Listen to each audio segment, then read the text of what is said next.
Hello, bonjour, j'espère que vous allez bien. Alors, c'est Rina de Imi Conseil. Aujourd'hui, on parle d'une histoire qui a fait beaucoup réagir, celle de Anne Retailleau. Je ne sais pas si vous avez suivi, c'est une Française qui est titulaire de plusieurs diplômes et qui s'est vue refuser la résidence permanente au Canada. Pourquoi?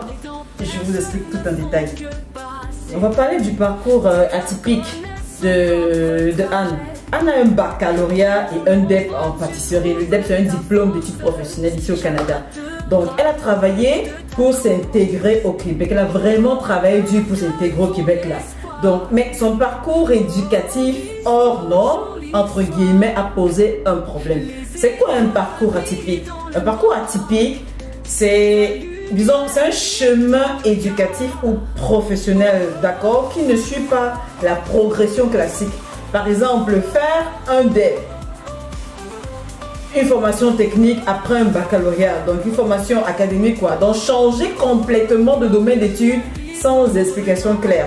Exemple, passer de la médecine à la pâtisserie, vous voyez que souvent c'est contradictoire. Ici au Canada, c'est un peu compliqué en fait. Donc avoir des périodes d'inactivité ou des changements fréquents de carrière.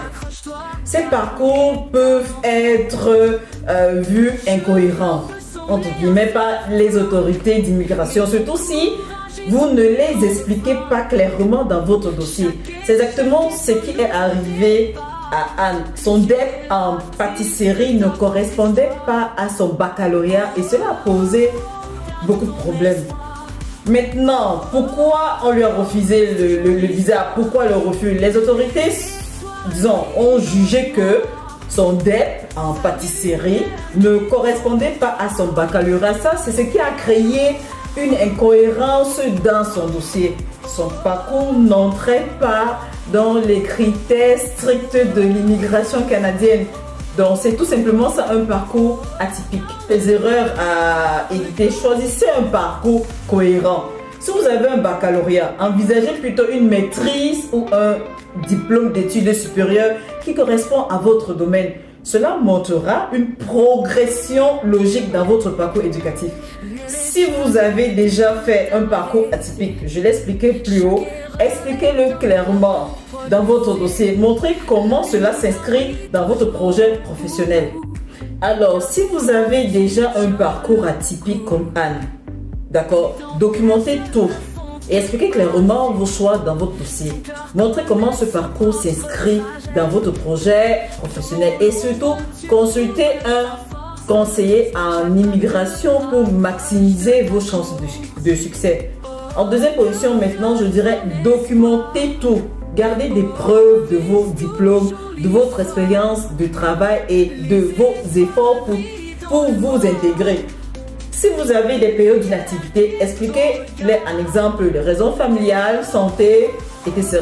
L'exemple, il y en a plusieurs, mais c'est toujours mieux et c'est toujours important de toujours les lister.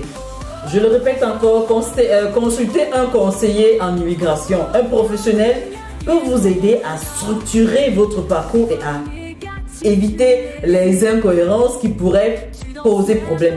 Donc, il peut aussi vous aider à mettre en valeur les aspects positifs de votre parcours, même s'il est atypique. Donc, du coup, avoir un parcours atypique n'est pas en soi mauvais, mais c'est de la façon dont c'est structuré et c'est la façon dont vous les présentez qui, disons, les autorités les trouvent incohérents. Anne nous envoie un message très important. On n'a pas le choix de garder la tête haute et de rester positif et de s'accrocher. Quand on veut quelque chose dans la vie, il faut parfois traverser des chemins difficiles.